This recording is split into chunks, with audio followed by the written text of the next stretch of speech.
Okay, holy, that was a painful startup. Sorry, guys. So we can call the meeting to order. I don't know if you were able to hear Scott, but the mayor's running slightly behind. So nonetheless, we do have quorum. Unfortunately, with acting Mayor Gerwing online, she's unable to chair the meeting per the procedure bylaws. So should council wish to make a motion to appoint an acting mayor, it would be from either councillors Souls or Andrews in the Bear Pit. I'd like to make a recommendation that Councillor Andrews take on the role today. I'll second that. All in favor? Aye. Thank you. So meeting's already to order. Please be advised that today's meeting is available for the public to attend virtually, is being streamed and recorded. We have the agenda before us. Can I have an adoption of the agenda, please? Adopted by Councillor Souls, second by Councillor Gerwing. All in favor? Passed. And we'll hand it over to you, Mr. Blackie, our regional health advocate. Thank you, Acting Mayor and members of council and staff, and good afternoon from Nanaimo. It's my pleasure to provide an update to council on the Regional Health Advocacy Project. August has been a bit of a slow month with holidays and everything, but we have managed to advance a couple of the priorities. The first one that I'll talk briefly about is the implementation planning. So as you know, council has endorsed the Regional Health Advocacy Strategy. And so now we're moving very quickly as we can into the implementation of that strategy. So you'll recall from the last meeting we had with council that we talked about bringing a working group together, and Councillor Gerwing was council's rep on that, as well as staff Scott Barry and Jaylee McIver. And we brought in Annette Wager from Northern Health, as well as Diana Penny from Northern Health. And Diana works as an intermediary with the local physicians as well, to provide just some different perspective on starting to really understand what some of what we're calling the high leverage actions could be around the three priorities. And so the work, it was a good session, by the way. Unfortunately, Councillor Gerwing was on vacation, but we did follow up with her afterwards and have received her feedback and input into the prioritization that we've done around the implementation of the three priorities. And I could ask if, I do have sharing, good. I just wanted to briefly share the current draft, just so you can get a sense of what we're doing here. The current draft of the actions prioritization worksheet really looks like this. And what we did back on the 12th of August and following up with Councillor Gerwing was to rate and prioritize each of the actions that were identified originally in the strategy on a matrix of high, medium, and low. And again, you'll see some yellow highlighting here. This version, Councillor Gerwing, currently does not reflect a lot of your feedback because I simply haven't had an opportunity to work on it, but it is on my priority list this week to do. But this is really to give council and staff an opportunity to see how this work is fitting out. So the reddish colored priorities are considered high, and the yellow ones medium, and the gray ones lower. Doesn't mean that, well, there's two sort of caveats to this. There may be emerging issues that come onto regional council's plate that are going to become high priorities right away. And we're not going to say, oh no, we can't deal with that. We'll have to deal with those and be nimble. So this doesn't preclude any emerging priority. And it may also be that some of the priorities that were rated at sort of medium or medium high may also bubble to the surface, again, to be opportunistic. So if something does emerge or things change on the ground, we want to be able to react to that. But this is really just an opportunity to help us focus even more. So identifying the three priorities, initially in the strategy, and now these implementation priorities begin to narrow our focus into some discrete pieces of work that we can begin hopefully this month and into the fall.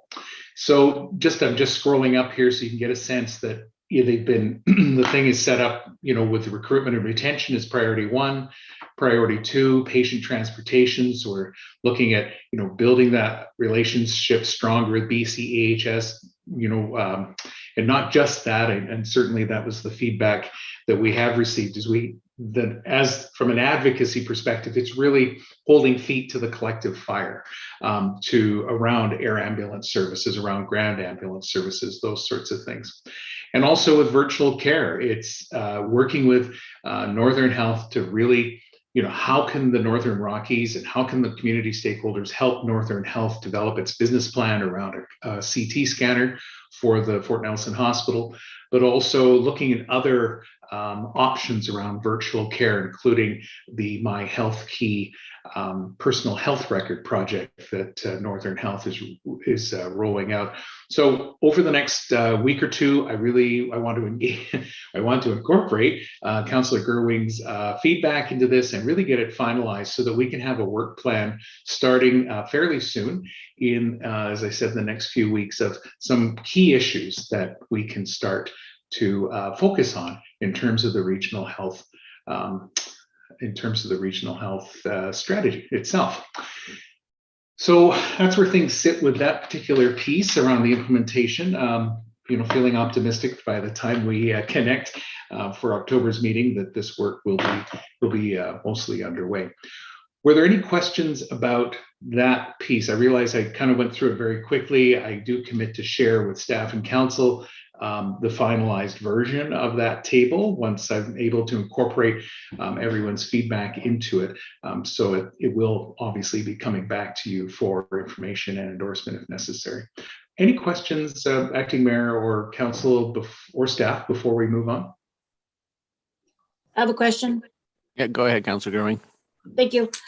What's the timeline, Doug, to have this document to council for their review? Are you waiting till after tomorrow's health summit and going to be incorporating that? And then can you give us an approximate timeline as to when staff and council may expect this document? I would suggest by the end of this month. So I would hope in the next 2 to 3 weeks, Councillor Gerwing. Absolutely, we're going to engage, and I'll talk about that in a moment, with some community partners tomorrow, just to validate the strategy, but also to really try to strengthen, and I'll get to that in a moment, this idea of the network of advocates. But I'm hoping by the end of the month. So I believe, and I'm just going to look at my calendar here, the next time we meet is October 3rd or 4th. So I'm hoping by October 4th that, or before then, you'll have something to work with.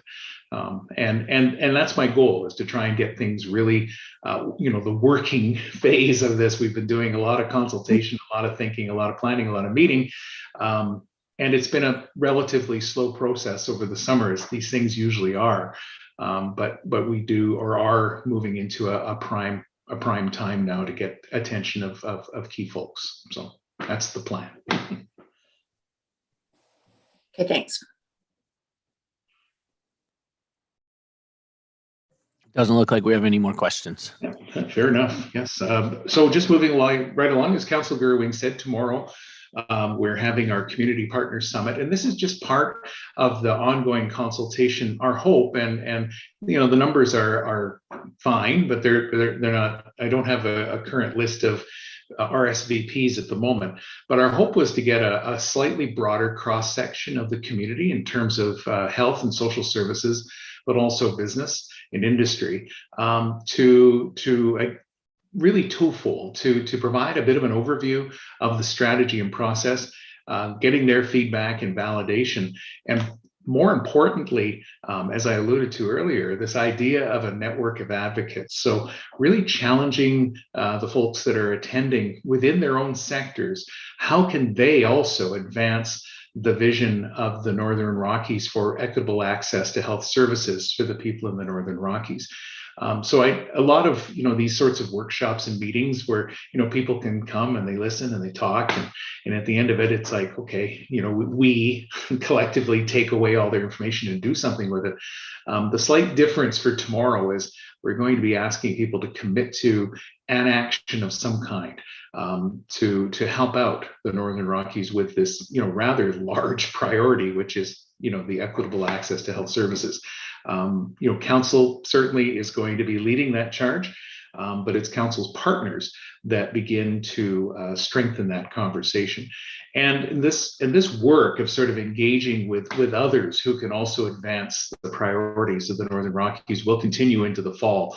As you know, some of the other local government and regional government authorities in the northeast part of the province are thinking about healthcare. And I think the more that regional council, which it has, and continue to engage, with the Peace Regional District and others around some of those shared priorities, I think again we'll strengthen the messaging to Northern Health as well as to higher levels of government. So we have, I'll just very quickly here share an agenda for tomorrow. I'm sure some, if not all of you, have seen this, but the agenda essentially is fairly straightforward as in terms of a workshop. We're going to ask or to start with a welcome, and that was my ask because I'm not 100% sure. I think this might have fallen through the cracks in our organization, but hoping that Mayor Foster or acting mayor could come and to the Zoom call and just offer their welcome on behalf of the Northern Rockies and maybe speak for a few moments just about the importance of this work, because what it does is it adds some credibility to the work. It's not all about Doug. It's really all about the Northern Rockies. And so that would be our ask in terms of the welcome is Mayor Foster or one of, an acting mayor being able to just speak to the importance of this work.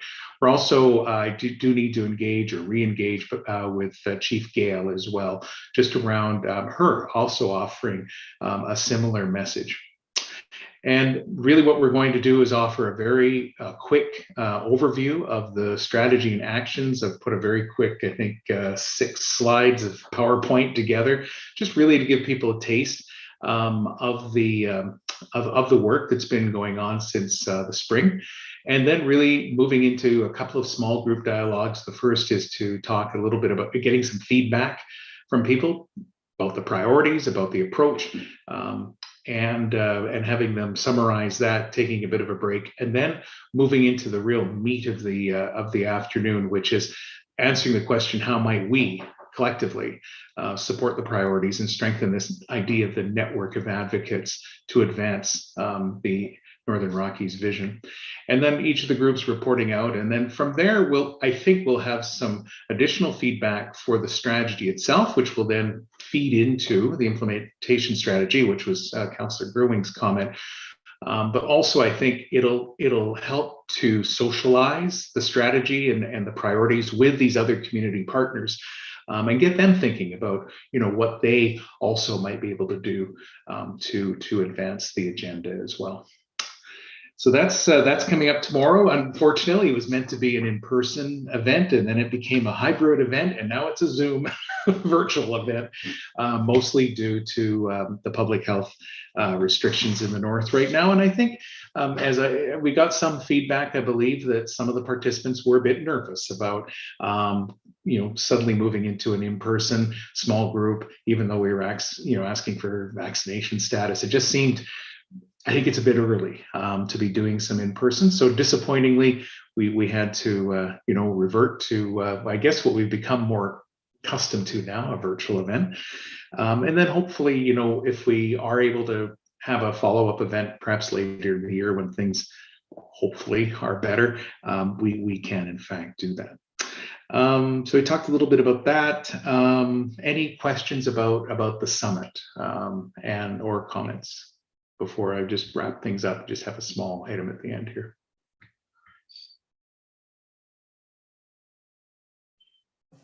No questions. Oh, perfect. Thank you.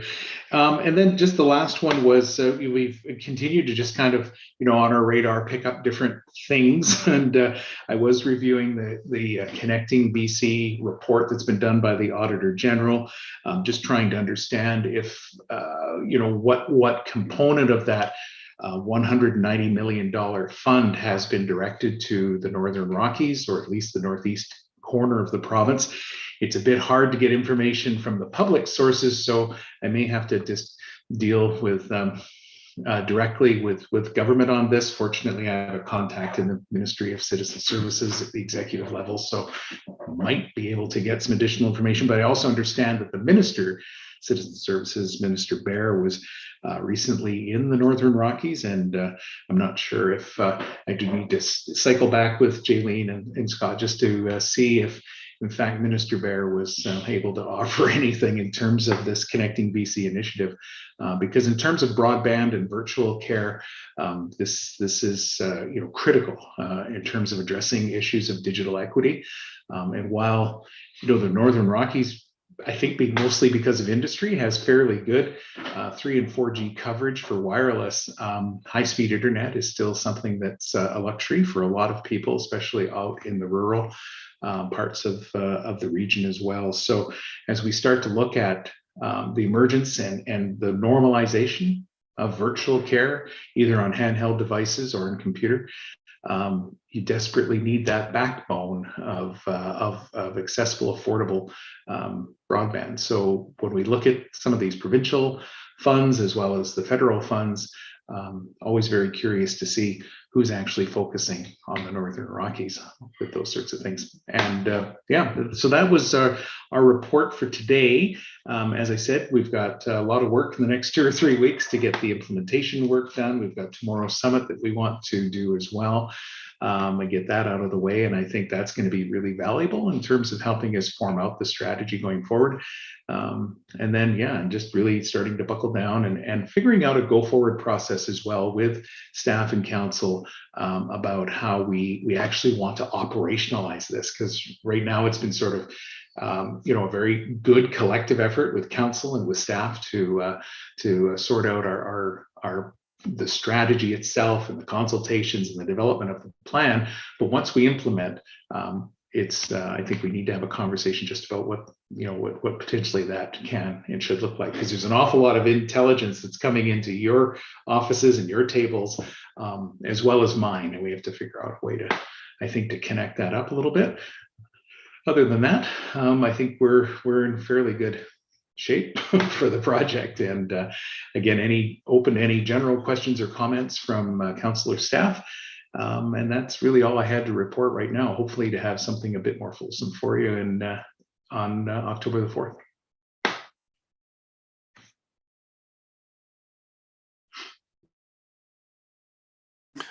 Thank you, Mr. Blackie. I'm not seeing any questions on this end.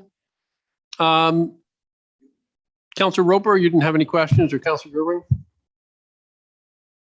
Nope. I see none. Mr. Blackie? Well, that could be seen as it depends if you're a pessimist or an optimist there, your worship.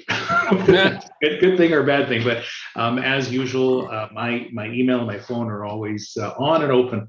If anyone has an insight or an aha moment that they'd like to run by me, I'm more than open to have that conversation at any time.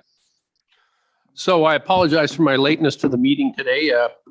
Time got away from me. So anyway, thank you. If there's nothing else, then I think we can conclude the meeting. Are there any other questions for Mr. Blackie? Any other comments?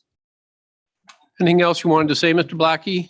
Just my pleasure once again, Mayor Foster and council and staff, to be able to provide this update and give you a sense that things are moving forward. I mean, as I noted at the beginning of our report, Mayor Foster, that August was a bit of a slow month between holidays of key folks in the Northern Rockies, my own time away.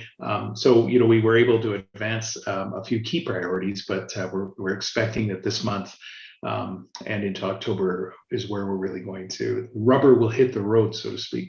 Okay. Councillor Gerwing. So I don't know, Mayor, if you were in the room when Mr. Blackie presented an item around possibly having you at the summit tomorrow to have some opening remarks and some welcomes. And I just didn't want to lose that piece. I'm not sure if you were in the room or not, or if you're able to attend or not, but Certainly. guys- What time is it, Mr. Blackie? 1 o'clock. 1 o'clock. 1 o'clock? I'd be glad to. I think I've got a space on my calendar here, although my calendar seems to have lost a few things, but I believe 1 o'clock I'm free, Perfect. and I would be delighted to. Well, thank you, Mayor. And as I noted, and thank you, Councilor Gerwig, for that reminder. Yeah, really, it's around a few moments just to speak to the importance of the advocacy work for the Northern Rockies and really just to try and set some context for what we're doing. Mhm. And I'm going to connect with Chief Gale, if possible, to do a very similar conversation for her community and nation as well. Okay, terrific. Great. Well, thank you. If there's nothing further, I'll sign off and have a wonderful Monday in the Northern Rockies. Very well. And you'll send me the Zoom details, will you? I will. You got them? Okay, never mind. We've got them. Apparently you have them. It's all good. Okay. All right. Thank you. Bye, everyone. Thank you. Bye-bye. Is there anything else, councillors? I guess we'll adjourn the meeting then. Thank you.